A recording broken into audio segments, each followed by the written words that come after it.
আজকে ভিডিওতে আমরা চতুর্থ শ্রেণী তৃতীয় পর্যায়ক্রমিক মূল্যায়নের বাংলা 6 নম্বর স্কুলের প্রশ্নের উত্তরগুলো আলোচনা করব। তো একে আছে ঘুম ভাঙানি কবিতাটি কবির নাম সহ প্রথম 8 লাইন লেখো। তো এটা তোমরা তোমাদের বই থেকে লিখে নেবে। আর 2 আছে শব্দার্থ লেখো। 2 শব্দার্থে কতে আছে খোরাক মানে খাদ্যদ্রব্য, খ মস্তিষ্ক মাথা বা মগজ, গ বিভেদ পার্থক্য বা ভেদাভেদ, ঘ অন্তর মানে ভিতর, আর ঙ হচ্ছে হাট সপ্তাহে নির্দিষ্ট দিনে বসা বাজার। 3 আছে বিপরীত শব্দ লেখো। 3 দাগের প্রশ্ন হচ্ছে বিপরীত শব্দ লেখো। তো যত্ন হবে অযত্ন, খ সম্ভব অসম্ভব, গ হবে দুর্বল সবল, ঘ কিছু বেশি, আর ঙ হবে হিংস্র শান্ত। 4 দিয়েছে বাক্যগুলিতে বিশেষণ চিহ্নিত করো। কতে বলেছে আমাদের জন্য মামার বাড়ি থেকে আসতো একটা বড় নৌকা, তাহলে বিশেষণ হবে বড়, নৌকাটা বিশেষ্য, বিশেষণ হবে তাই বড়। কতে দিয়েছে সবচেয়ে কম দেখতে পান মা, তাই এখানে সবচেয়েটা হবে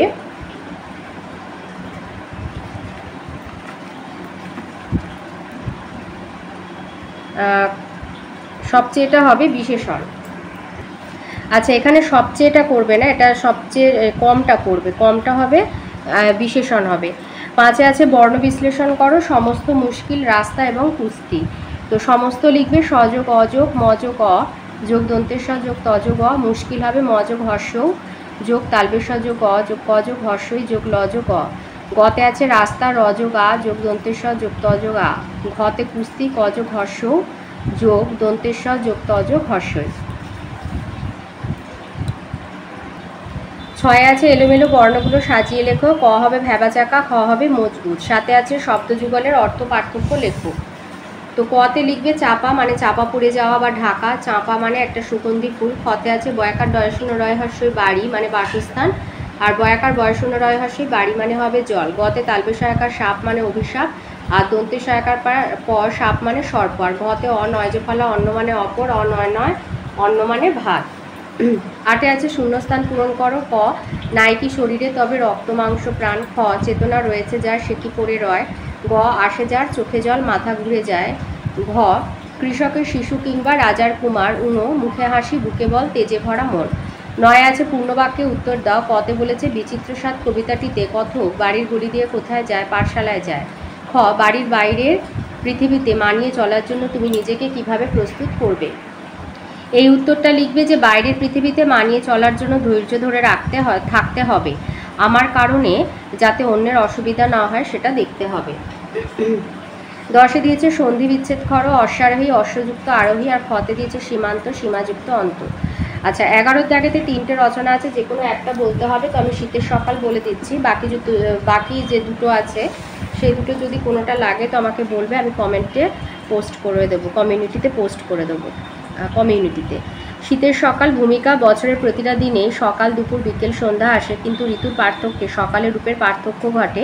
শীতের সকালে নিজস্ব বৈশিষ্ট্য আর রূপ আছে। গ্রামের শীতের সকাল খুব ভোরবেলায় চারিদিক কুয়াশার চাদরে ঢেকে থাকে, গাছের পাতা থেকে টুপটাপ শব্দে শিশিরের ফোঁটা ঝরে পড়ে, তখনও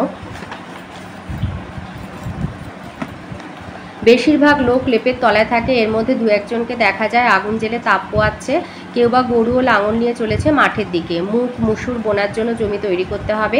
আবার কেউ চলেছে খেজুরের রস নিয়ে, একটু পরেই খেজুরের রসে জাল দেয়া হবে। দেখতে দেখতে পূব আকাশে থালার মতো লাল সূর্য হাজির হয়, কুয়াশার চাদর ধীরে ধীরে হালকা হয়ে আসে, ঘাসের ডগায় শিশির বিন্দুতে সূর্যের আলো পড়ে চিকচিক করে ওঠে। ছোট ছেলেমেয়েরা দল বেঁধে পাঠশালায় যায়, ধীরে ধীরে কর্মব্যস্ততা শুরু হয়। দূরে নদীর বুকে পালতোলা নৌকা ভেসে চলে শহরের উদ্দেশ্যে। পাঠশালায় ছাত্রছাত্রীরা সুর করে নামতা পড়ছে, সূর্যের আলোর তাপ ক্রমশ বাড়তে থাকে, সূর্য আকাশে ওপরের দিকে উঠতে থাকে। শহরের শীতের সকাল, শহরেও শিশির পড়ে, তবে ঘাসের ডগায় নয়, গাছের পাতায় নয়, পিচের রাস্তায়। কুয়াশায় চারিদিক অন্ধকার হয়ে থাকে, গাড়ি ঘোড়ার শব্দে ট্রামের ঘণ্টির শব্দে শহরবাসীর ঘুম ভাঙে।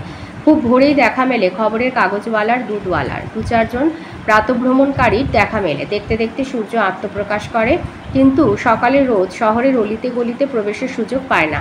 উঁচু বাড়িগুলো বাঁধা হয়ে দাঁড়ায়। শহরের কর্মব্যস্ত মানুষ শীতের সকালে রূপ উপভোগ করার সময় পায় না। উপসংহার একের পর এক ঋতুগুলো আসে আর যায়, বিভিন্ন ঋতুর সকাল তাদের নিজস্ব বৈশিষ্ট্য নিয়ে হাজির হয়, তাতে বৈচিত্র্যের শেষ নেই।